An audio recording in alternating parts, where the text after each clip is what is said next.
Your phone na another computer wey dey im own. As your laptop, your desktop get keyboard, mouse, monitor, CPU. Na so your phone take get them. As your computer take dey accept data, dey process, then bring am out as information.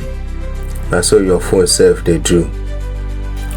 Now, if you dey find the CPU of your phone, na for the panel e dey.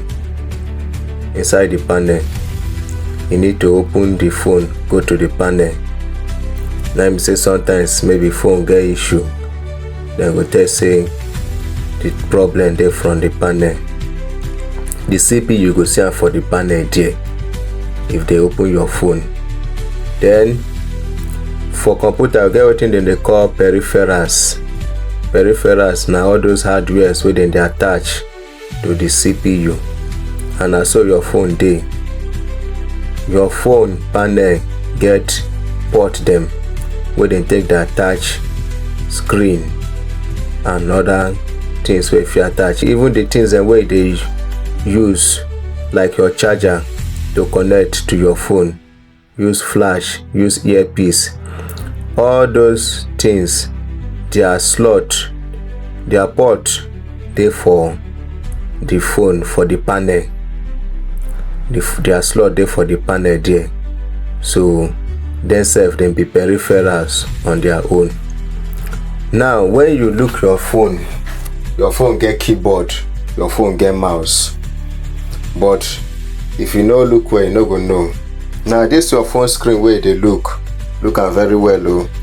This your phone screen, as you dey look am like this, the one wey you dey see na im be the screen. If it's for computer line, we call am monitor. If na computer, na monitor. For phone, na the screen. This one wey dey look like this now na the screen. The keyboard and the mouse na the touchpad. Yes, the keyboard and the mouse na the touchpad. If you dey use your hand dey scroll up and down, na the mouse na you dey use like that. So that your scrolling up down na the mouse. When you tap, if you tap and say you wan open, maybe for example you tap to open, na still mouse na you dey use. Na the mouse be that. Now when you tap and the thing open for you to type, the keyboard don set like that.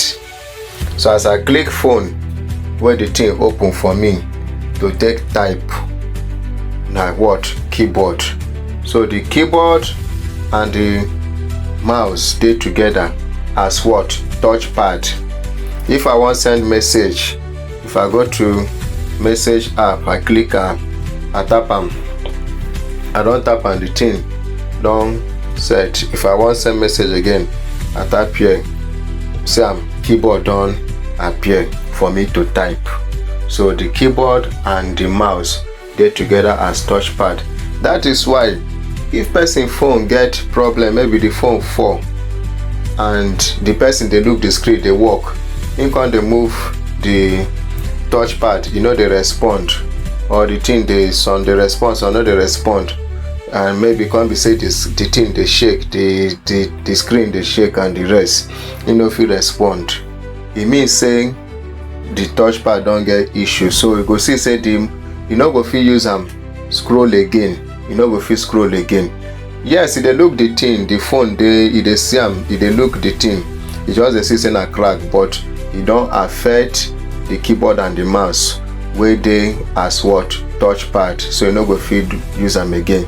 So today, know say as your phone, as your computer take dey, where your computer get CPU, get mouse, get keyboard, get screen, na so your phone dey.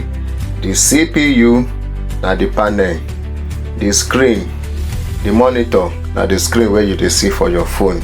The keyboard and the mouse na be the touch pad. Thank you for today. See you next time. Abeg, always share this page to other people dem wey need am. The people need am well well. Also like, comment, e dey important. Thank you. In case you need somebody wey will handle your social media page, make e go well, abeg contact me. I dey available anytime. Thank you.